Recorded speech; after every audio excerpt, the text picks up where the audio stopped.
Malam itu, ia hanya ingin tidur. Tapi langkah kaki pelan di lorong berubah jadi mimpi buruk yang nyata. Pintu kamarnya bergetar, dan dari celahnya, sepasang mata tajam mengintai dengan nafas berat. Tak ada suara, hanya degup jantung yang saling kejaran. Saat ia membuka pintu, tubuhnya membeku. Sesuatu yang tak seharusnya dilihat, kini berdiri tegak, besar, bergerak, dan membuatnya nyaris pingsan. Bukan karena cinta, tapi karena takut mati di negeri orang. Apa yang sebenarnya terjadi malam itu? Namun sebelumnya, bagi yang beragama Islam saya sarankan untuk menuliskan sholawat Nabi Muhammad agar kelak sholawat ini menjadi saksi untuk mendapat syafaat di akhirat. Like dan subscribe ke channel ini, agar kamu tidak tertinggal kisah nyata yang menyayat hati dan penuh rahasia tak terduga. Gang sempit di Jakarta Utara itu nyaris tak bisa dilewati motor jika dua arah sekaligus. Dinding rumah warga penuh coretan. Suara ayam tetangga bersahut-sahutan dengan klakson ojek. Di sanalah Dewi Astari tinggal. Usianya 29 tahun. Wajahnya manis tapi lelah. Status janda satu anak yang kini duduk di bangku kelas 1 SD. Sehari-hari Dewi menjajakan gorengan di ujung gang. Kadang nyambi antar makanan dengan aplikasi hijau. Dapur rumahnya cuma cukup untuk kompor dan ember cuci. Tapi ia tetap semangat, terutama saat melihat senyum Dimas, anak semata wayangnya yang ceriwis dan selalu tanya, "Bunda, kapan kita punya kulkas?" Dewi cuma bisa tersenyum. Setiap malam ia mengaduk adonan bakwan sambil menahan air mata. Harga minyak naik, sewa rumah nunggak, dan Dimas butuh seragam baru. Rasanya hidup ini seperti tali BH kendor. Ditarik kemana-mana tapi enggak pernah pas. Suatu sore, hidup Dewi berubah. Ia sedang duduk melipat kertas pesanan gorengan ketika seorang wanita melintas dengan langkah penuh gaya, tas branded, ponsel mencolok, dan kacamata hitam. Itu Mbak Mira, tetangga sebelah yang dulu sempat ngilang setahun. Bisik tetangganya. Benar saja. Mira ternyata baru pulang dari Taiwan. Ia mampir ke warung Dewi, meletakkan iPhone 15 Pro Max-nya di atas meja, dan langsung cerita. Katanya kerja di rumah majikan kaya di Taichung, cuma bersih-bersih ringan, tidur di kasur bulu angsa, dan gaji 12 juta sebulan. Makanannya juga enak. Tiap hari dikasih daging sapi sama buah segar. Aku malah gemuk balik ke sini, kata Mira sambil tertawa. Dewi cuma menelan ludah. Di rumah, ia belum bisa beli gas LPG yang habis sejak minggu lalu. Malam itu ia merenung, menatap langit-langit rumah yang mulai berjamur. Lalu ia mengambil keputusan yang akan mengubah hidupnya. Esok pagi, Dewi langsung ke kantor agen penyalur TKW yang direkomendasikan Mira. Ia bawa fotokopi KTP, ijazah SMP, dan sisa uang hasil jual gorengan 2 hari. Petugasnya ramah, janji proses cepat, dan menjanjikan penempatan di keluarga Tionghoa elit di Taiwan. Kamu cocok, Bu Dewi. Cantik, bersih, dan niat kerja. Nanti gaji kamu bisa buat sekolahin anak sampai kuliah, katanya. Dalam waktu 2 bulan, semua proses tuntas. Dewi menjalani pelatihan, belajar bahasa dasar, dan mengenakan seragam abu-abu lengkap dengan papan nama plastik bertuliskan, Astari. Ia berangkat dari Bandara Soekarno-Hatta dengan koper pinjaman dan doa panjang dari ibunya. Saat pesawat menembus awan, Dewi memejamkan mata. Dalam hatinya berbisik, "Ya Allah, kuatkan aku. Semua ini demi Dimas." Setibanya di Bandara Internasional Taoyuan, udara dingin menyambut Dewi. Ia menggigil, bukan hanya karena suhu, tapi karena rasa cemas yang tiba-tiba menusuk. Sopir majikan menjemputnya dengan papan nama bertuliskan, Miss Astari. Mereka berkendara menuju sebuah kompleks mewah di daerah Taichung. Jalan-jalan bersih, rumah-rumah besar berjejer, dan semuanya tampak asing. Sesampainya di rumah, pintu otomatis terbuka dan di sana berdiri seorang pria tinggi, kulit putih kekuningan, berkacamata tipis dengan sorot mata tajam. "Selamat datang, saya Tuan Zhang Wei," katanya dengan aksen Inggris yang kaku. "Saya tinggal sendiri di sini. Semoga kamu bisa kerasan."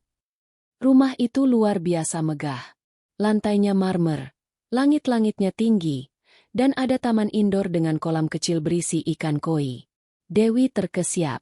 Ia belum pernah menginjak rumah sebesar ini seumur hidup. Tapi ia tetap menunduk sopan, membalas dengan senyum gugup. Terima kasih, Tuan. Beberapa hari pertama berjalan seperti mimpi. Tugasnya ringan, hanya bersih-bersih, memasak mie instan dan sup herbal, serta sesekali menata koleksi jam tangan mewah sang majikan. Tuan Zhang jarang bicara, lebih sering sibuk di ruang kerja. Ia suka yoga, senang minum teh, dan memiliki koleksi lukisan aneh yang tampak seperti makhluk asing bermata satu. Namun, Dewi mulai merasa tidak nyaman sejak malam ke-10. Setiap tengah malam, ia mendengar langkah kaki pelan menyusuri lorong, berhenti di depan kamarnya, lalu pergi. Awalnya ia pikir itu perasaannya saja. Tapi malam berikutnya terdengar lagi. Kali ini dengan suara nafas berat. Dewi mulai tidur dengan pintu terkunci. Tapi bayangan suara itu terus menghantui. Rasa takut pelan-pelan menggerogoti keberaniannya. Dan ia tak tahu bahwa malam ke-14 akan menjadi malam terpanjang dalam hidupnya. Malam ke-14 di rumah megah itu terasa lebih dingin dari biasanya. Dewi memeluk selimut sambil menatap langit-langit kamarnya yang bercahaya redup. Angin dari ventilasi AC menampar-nampar kulitnya. Tapi bukan itu yang membuat tubuhnya menggigil. Bukan juga karena suhu. Ada sesuatu yang lain. Sesuatu yang tak terlihat tapi terasa mengancam. Jam di dinding menunjukkan pukul 2:31. Tingi. Bahkan suara detak jarum jam terdengar seperti genderang perang di dalam dada Dewi. Lalu, seperti malam-malam sebelumnya, langkah kaki itu terdengar lagi. Tap, tap, tap. Langkahnya pelan, namun pasti, menyusuri lantai marmer dengan irama yang menghantui. Dewi memejamkan mata. Tapi kali ini suara itu berhenti. Tepat di depan pintu kamarnya. Lama. Tidak bergerak. Tidak bersuara. Dewi menahan napas. Detak jantungnya memukul-mukul tulang rusuk. Lalu, ceklek. Gagang pintu diputar pelan. Dewi melonjak duduk. Matanya terbelalak. Mulutnya tertahan untuk tidak menjerit. Tapi pintunya dikunci. Dia ingat betul. Ia yakin. Namun gagang itu tetap bergerak. Seperti ada seseorang di luar sana yang mencoba masuk. Dan kemudian, suara itu datang. Pelan, berat, beraksen suara seorang pria. Dewi. Suara itu membuat bulu kuduknya tegak. Tak salah lagi. Itu suara Tuan Zhang Wei. Dewi, are you sleeping? Tak ada jawaban. Dewi menahan nafasnya lebih lama dari yang pernah ia lakukan seumur hidup. Tapi langkah kaki itu tak bergerak. Hanya berdiri. Menunggu. Mengintai. Hingga beberapa menit kemudian suara langkah itu menjauh. Pelan. Perlahan. Tapi menyisakan kecemasan yang menggantung di udara. Dewi tak tidur malam itu. Ia hanya duduk memeluk lutut. Mata tak berkedip. Dan telinga berjaga. Pagi menjelang, ia bangkit, cuci muka, dan menyiapkan sarapan seperti biasa. Tapi tangannya gemetar saat mengiris bawang. Air mata mengalir bukan karena pedasnya, tapi karena rasa takut yang tak bisa ia tumpahkan semalam. Saat menyajikan teh ke ruang makan, Tuan Zhang Wei duduk seperti biasa, mengenakan jubah tidurnya, membaca berita dari tablet. Ia menoleh, menatap Dewi dari ujung mata. "You look tired," katanya singkat. Dewi hanya tersenyum kaku. "Sedikit sulit tidur, Tuan," jawabnya dengan suara pelan. Tuan Zhang Wei hanya mengangguk, lalu kembali membaca. Tapi saat Dewi berbalik untuk kembali ke dapur, ia mendengar suara sang majikan lagi. "Tonight, Iwanti, in my room, 10 p.m. Langkah Dewi terhenti. Dadanya seperti dipukul. Ia menoleh pelan. Di kamar, Tuan." Zhang Wei menatapnya. Tatapan itu tidak seperti biasanya. Ada sesuatu yang lain di sana. "Yes, my room." Dewi mengangguk lemah. "Baik, Tuan." Sepanjang hari itu, Dewi tak tenang. Jantungnya seperti direntangkan karet yang nyaris putus. Ia mencoba berpikir positif, berharap sang majikan benar-benar hanya ingin teh. Tapi bayangan suara di tengah malam membuat pikirannya tak bisa diam. Pukul 10 malam, Dewi berjalan pelan menuju kamar majikan. Tangan kirinya membawa cangkir teh hangat.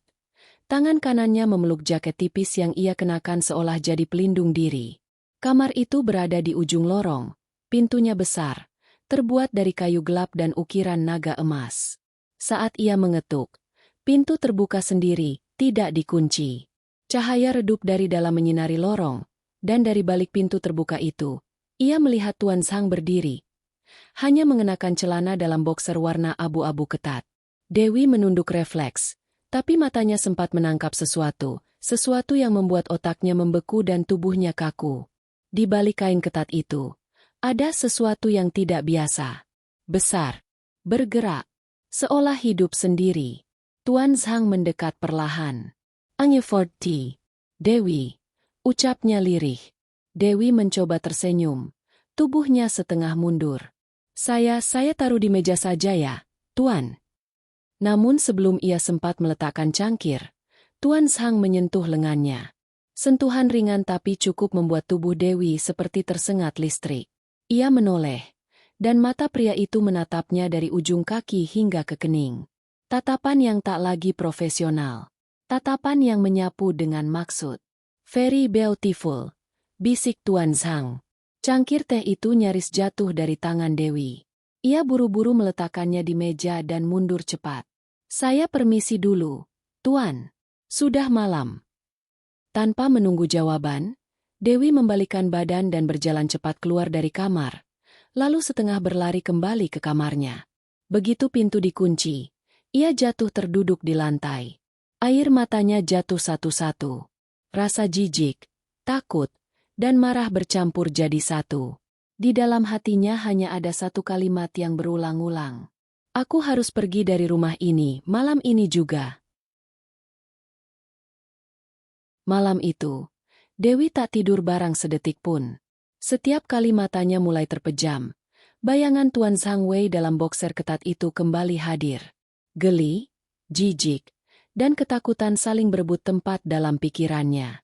Ia menggenggam ponsel bututnya erat-erat, tapi sinyal di rumah itu tak stabil. Ia coba menghubungi nomor darurat dari agensi, tapi tak pernah terangkat. Deringnya bahkan langsung mati, seperti panggilan itu diblokir. Pukul 1 dini hari, Dewi berdiri di depan cermin kecil di kamar. Wajahnya pucat, mata sembab. Ia tak bisa begini terus. Rumah itu terlalu sunyi, terlalu sepi, dan terlalu penuh bahaya yang tak bisa ia lawan. Ia tahu, jika terus tinggal, maka tak lama lagi ia akan jadi korban. Namun kabur bukan perkara mudah. Rumah itu memiliki kamera pengawas di hampir setiap sudut. Pintu utama selalu dikunci otomatis dari dalam, dan satu-satunya celah adalah pintu belakang yang mengarah ke taman kecil. Tapi pintu itu pun punya alarm otomatis jika dibuka sembarangan. Dewi berdiri lama di jendela kecil kamar mandinya, menatap malam Taichung yang dingin. Lampu-lampu kota tampak jauh, seperti dunia lain yang tak terjangkau. Tapi tekadnya sudah bulat. Ia tak mau tinggal satu malam pun lagi. Keesokan paginya, ia pura-pura biasa. Menyiapkan sarapan, menyapu lantai, bahkan menyapa Tuan Zhang dengan senyum palsu. Tapi di sela-sela itu, ia diam-diam menyusun rencana. Ia menyimpan satu set pakaian di dalam tas kecil, menyelipkan paspor dan dokumen penting ke dalam bra, dan menaruh sebotol air minum di balik ember kosong dekat tangga darurat. Siangnya, saat Tuan Zhang keluar rumah untuk menghadiri jamuan makan dengan koleganya, Dewi tahu itu kesempatan. Ia tunggu 15 menit setelah mobil majikan menghilang dari halaman, lalu bergerak cepat. Dengan langkah pelan dan hati-hati, ia menyusuri lorong belakang, mematikan alarm pintu dapur dengan cara yang diajarkan saat pelatihan darurat dulu. Pintu belakang berhasil dibuka. Dewi keluar perlahan, menunduk, menyelinap di balik semak-semak taman, lalu melompat melewati pagar kecil yang memisahkan rumah itu dari toko sayur di sebelahnya. Ia hampir jatuh saat tumitnya tersangkut kawat, tapi berhasil mendarat dengan lutut lecet. Di toko sayur itu, berdirilah seorang wanita dengan apron merah, sedang mengatur tumpukan lobak. Dewi mendekat sambil terengah, dan begitu melihat wajah wanita itu, Ia langsung merasa sedikit tenang. Mbak Wati. Tanyanya lirih. Wanita itu menoleh. Matanya melebar begitu mengenali wajah Dewi. Loh, kamu kenapa? Mukamu pucat banget. Dewi tak bisa lagi menahan tangisnya. Ia langsung memeluk Mbak Wati. Tubuhnya gemetar. Majikanku dia aneh, dia ganggu aku tiap malam. Mbak, aku takut, aku gak bisa tidur lagi di sana. Mbak Wati terdiam sejenak. Lalu mengangguk cepat. Ia menarik tangan Dewi dan membawanya masuk ke gudang belakang toko. Di sana, ada kasur kecil bekas dan kipas angin berdebu. Kamu istirahat dulu di sini. Aku kenal orang komunitas TKW. Mereka bisa bantu. Dewi hanya mengangguk. Air matanya tak berhenti mengalir. Untuk pertama kalinya sejak malam mengerikan itu, ia merasa ada orang yang peduli. Ada tempat untuk bernaung. Sore harinya, seorang pria berkemeja batik dan berkalung ID card datang menjemput Dewi. Namanya Pak Harun, bagian dari komunitas pekerja migran Indonesia di Taiwan. Ia bicara pelan, penuh pengertian. Kamu aman sekarang. Kita akan bawa kamu ke shelter rahasia. Lalu lapor ke Kamar Dagang Indonesia. Dari sana nanti kita bantu proses kepulanganmu. Namun drama belum berakhir. Ketika mereka hendak pergi, sebuah mobil hitam berhenti mendadak di depan toko. Dari dalam, keluar Tuan Zhang dengan wajah murka. Ia menunjuk Dewi sambil berteriak dalam bahasa Mandarin yang cepat dan kasar. Pak Harun berdiri di depan Dewi, melindunginya. Tolong tenang, Pak. Semua akan kami tangani sesuai prosedur. Tapi Tuan Zhang tak terima. Ia memaki, mengklaim Dewi melarikan diri dan mencuri dokumen rumah. Suaranya keras, menarik perhatian orang-orang di sekitar. Namun Dewi hanya diam, tak gentar. Ia berdiri tegak di belakang Pak Harun. Wajahnya penuh luka dan air mata, tapi juga keberanian yang baru. Akhirnya, setelah adu argumen yang panjang dan panas, polisi lokal tiba. Tuan Zhang diminta mundur. Mereka memeriksa identitas Dewi dan mendengar penjelasan komunitas. Karena tidak ada kontrak kerja resmi yang mencantumkan hak majikan untuk meminta layanan pribadi, maka tindakan Zhang dianggap pelanggaran etik dan intimidasi. Dewi dibawa pergi, meninggalkan rumah mewah yang nyaris menjadi tempat petaka. Tapi ia belum tahu bahwa ini hanyalah awal dari kisah viral yang akan mengubah hidupnya selamanya. Shelter itu berada di sebuah gedung tua bekas asrama mahasiswa di tengah kota Taipei. Tidak mewah, tapi cukup hangat dan aman. Di dalamnya, beberapa TKW lain juga menunggu proses pemulangan atau pemindahan tempat kerja. Suasana penuh luka, tawa getir, dan cerita-cerita yang tak pernah masuk berita. Dewi duduk di pojok kamar, mengenakan sweater pinjaman dan menatap ponsel miliknya. Jari-jarinya ragu membuka kamera, tapi hatinya bergetar ingin bicara. Ia lelah menyimpan trauma sendirian. Ia muak dianggap hanya pelarian. Malam itu, ia menyalakan kamera depan. Wajahnya polos, tanpa riasan, dengan latar kasur busa tipis dan tembok kusam. Halo semuanya, aku Dewi Astari, TKW asal Jakarta Utara. Ini bukan buat cari sensasi, tapi aku harus cerita, karena aku hampir gak bisa pulang hidup-hidup. Matanya mulai berkaca-kaca. Suaranya pelan, tapi tiap kata menusuk. Ia menceritakan semuanya, dari hari pertama mendarat di Taiwan, sampai malam ke-14 yang mengubah segalanya. Ia tak menyebut nama majikannya, tapi cukup menyebut kode. Rudal bergerak di balik celana ketat. Aku masih gak bisa lupa benda itu. Bergerak sendiri. Gede banget kayak hidup. Aku gemetar. Aku lari, tapi aku takut orang gak percaya. Makanya aku rekam ini. Video itu berdurasi 2 menit 45 detik. Tanpa musik, tanpa editan. Hanya suara lirih Dewi dan sorotan cahaya lampu remang. Ia mengunggahnya ke TikTok dengan caption, "Pengalaman pahitku jadi TKW Taiwan. Baru 2 minggu sudah trauma." Rudalnya bergerak sendiri. Malam itu, ia tidur dengan perasaan ringan. Tak mengharapkan apapun, hanya ingin meluapkan rasa. Tapi dunia maya punya caranya sendiri untuk menyebarkan kebenaran yang disembunyikan. Pagi harinya, notifikasi ponselnya meledak. Ribuan komentar, jutaan views, video duet, stitch, dan bahkan sound, rudal bergerak, dijadikan tren. Banyak mantan TKW lain mulai buka suara. Aku juga pernah ngalamin. Kak, tapi di kaos siung. Gila! Kok bisa sama persis? Majikanku juga suka berdiri depan pintu malam-malam. Bangga padamu, Dewi. Kamu penyelamat suara-suara yang dibungkam. Namanya jadi perbincangan.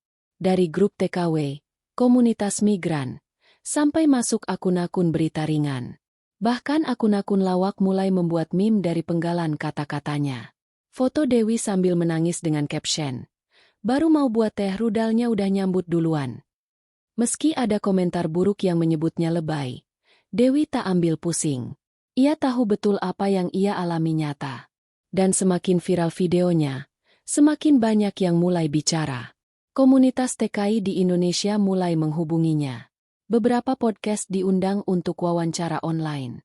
Bahkan ada PH lokal yang ingin membeli hak ceritanya untuk diangkat jadi film televisi. Di tengah semua perhatian itu, Dewi tetap sederhana. Ia masih tinggal di shelter, masih menunggu proses resmi dari Kamar Dagang Indonesia di Taiwan. Tapi kali ini, ia merasa punya kekuatan. Ia bukan sekadar korban. Ia adalah suara bagi mereka yang selama ini dibungkam oleh aturan kerja yang terlalu mengekang. Suatu siang, ponselnya berdering. Nomor tak dikenal masuk. Ternyata dari salah satu kanal YouTube besar yang ingin mengundangnya ke Jakarta untuk berbagi cerita. Biaya tiket, hotel, dan akomodasi ditanggung semua. Dewi terdiam lama. Ia menatap paspor yang sudah dikembalikan oleh pihak Kadin, lalu menatap layar ponselnya. "Baik," jawabnya pelan. "Saya siap pulang." Ia tahu, setibanya di Jakarta nanti, cerita ini belum usai. Tapi kali ini, ia akan berdiri bukan sebagai TKW yang gagal, tapi sebagai perempuan yang berhasil melawan, dengan satu video dan keberanian yang datang dari luka terdalam. Jakarta menyambut Dewi Astari dengan pelukan hangat dan kilatan kamera. Begitu ia melangkah keluar dari pintu kedatangan Bandara Soekarno-Hatta, seorang staf dari kanal YouTube ternama langsung menyambutnya. Ia tak lagi memakai seragam TKW atau sandal jepit murahan. Kini, ia memakai jaket hitam dengan celana panjang jeans bersih. Wajahnya tetap polos, tapi matanya menyimpan api yang berbeda. Mobil yang menjemputnya membawa Dewi ke hotel di kawasan Kuningan. Kamar nyaman, kasur empuk, dan air hangat di kamar mandi membuatnya sejenak lupa akan kamar lembab shelter Taiwan. Tapi ia tahu, momen istirahat itu tak lama. Esoknya, jadwalnya padat. Wawancara, rekaman konten, hingga sesi make up untuk tampil di podcast live. Podcast pertamanya ditonton lebih dari 1 juta kali dalam 24 jam. Judulnya sederhana, "Aku kabur karena rudal majikan, bukan karena gaji." Dewi tampil tanpa naskah, tanpa akting. Ia hanya bercerita, tapi tiap ucapannya menghunjam. Gaji itu penting, tapi keamanan lebih penting. Banyak yang pikir kerja di luar negeri cuma soal uang. Tapi kalau tiap malam kamu dihantui tatapan dan benda bergerak yang tidak kamu minta, uang segunung pun gak bisa bayar rasa takut itu. Studio itu terdiam sesaat. Bahkan host podcast yang biasanya penuh canda, kali ini memilih diam sambil mengangguk serius. Komentar banjir pujian. Banyak netizen yang menyebut Dewi sebagai simbol keberanian baru bagi TKW Indonesia. Popularitasnya meroket. Undangan mengalir dari berbagai arah. Ada tawaran jadi duta migran aman, bintang iklan makanan instan, bahkan diminta main FTV sebagai tokoh dirinya sendiri. Tapi Dewi tak larut dalam euforia. Setiap malam, ia tetap menyalakan ponsel, membuka aplikasi perekam suara, dan menyusun naskah sendiri. Ia mulai rutin mengunggah konten-konten tentang pengalaman para TKW lain yang mengirim cerita padanya. "Saya bukan artis," katanya di salah satu videonya. "Saya cuma perempuan biasa yang kebetulan viral karena rudal. Tapi kalau suara saya bisa bantu satu orang saja untuk terhindar dari majikan predator, itu sudah cukup." Dalam seminggu, akun TikToknya menembus 100.000 pengikut. Banyak dari mereka adalah TKW aktif dari Hong Kong, Taiwan, Korea, bahkan Timur Tengah. Mereka menyebut Dewi dengan julukan baru, Bunda Anti Rudal. Anaknya, Dimas, kini bersekolah di sekolah dasar swasta. Di suatu pagi, saat Dimas menunjukkan hasil nilai ulangannya yang sempurna, Dewi memeluk anak itu lama sekali. Dalam diam, ia berkata dalam hati, "Semua rasa takutku ternyata mengantarku ke sini." Tapi tak semua orang senang. Suatu malam, Dewi menerima pesan di email. Isinya campuran huruf Mandarin dan Inggris. Singkat, tapi menggertak. "You make mistake. You destroy my name. Delete your videos or consequences." Dewi membacanya dengan tangan gemetar. Ia tahu betul siapa pengirimnya, walau tanpa nama. Tapi kali ini, ia tak akan lari.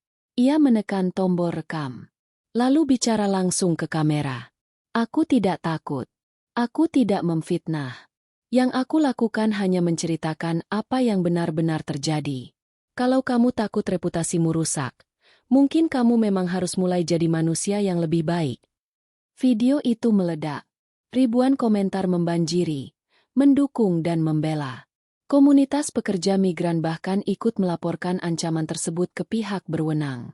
Kini bukan hanya Dewi yang bersuara, tapi seluruh dunia maya bersuara bersamanya. Seminggu setelah itu, ia berdiri di sebuah panggung kecil dalam acara komunitas migran internasional. Ia mengenakan batik, berdiri tegak, dan bicara dalam bahasa Indonesia yang lantang, diterjemahkan oleh penerjemah di sampingnya. "Saya bukan siapa-siapa. Saya hanya seorang ibu yang ingin anaknya punya masa depan lebih baik. Tapi ternyata, Allah kasih jalan lewat trauma, lewat luka, dan lewat rudal yang kebablasan." Tawa kecil pecah di ruangan. Tapi tak lama, berubah jadi tepuk tangan panjang. Dewi menatap jauh ke depan. Panggung ini mungkin bukan akhir. Tapi ia tahu, ia sudah tak lagi jadi perempuan yang sama seperti 2 minggu lalu di kamar mewah majikan. Kini ia bukan korban. Ia adalah suara. Dan suaranya terlalu nyaring untuk dibungkam. Tak ada yang benar-benar tahu seberapa besar luka yang ditinggalkan sebuah malam penuh teror. Tapi dari kepedihan itulah, Dewi bangkit. Ia bukan lagi hanya seorang pembantu rumah tangga. Ia kini adalah suara dari ribuan hati yang pernah dibungkam. Karena di balik tawa, ada air mata yang pernah jatuh dalam diam. Dan di balik kisah ini, masih banyak cerita kelam yang belum sempat diceritakan. Ajakan emosional dan penasaran. Jangan lupa like, share, dan subscribe channel ini, agar kisah-kisah nyata seperti ini terus bisa kita ungkap bersama. Sampai tak ada lagi luka yang dibungkam, dan tak ada lagi rudal yang berkeliaran di tengah malam.